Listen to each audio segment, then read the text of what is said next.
וואו, מאמי, כל הכבוד. באמת עמדה הרבה.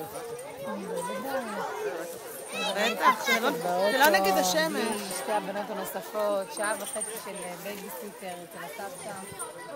מיה, כל הכבוד. מיה!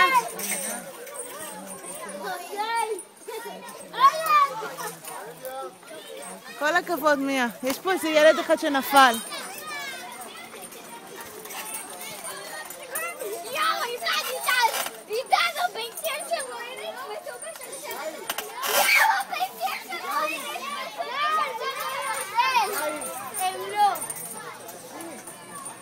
יאללה, מיה. מיה, זה מה זה כיף, אה?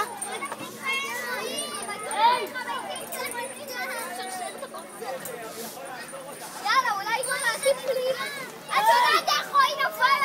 אני נפלתי ואז הלכתי לרויאל הפייטים ואז הוא נפל. נסגה לי. מה קרה? נסגה לי החוץ. מיה, מה תעשי? תחכי למדריך, מיה, תחכי למדריך.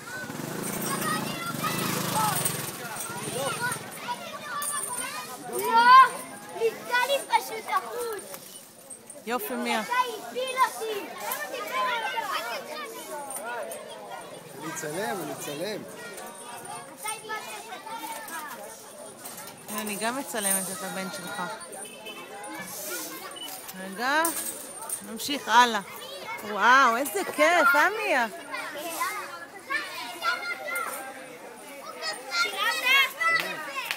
אחרי זה תראי את עצמך, תראה מה זה מצחיק.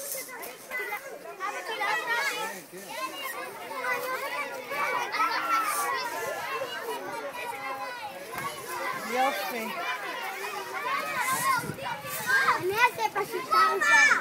בומה! מי, אני עכשיו מפסיקה?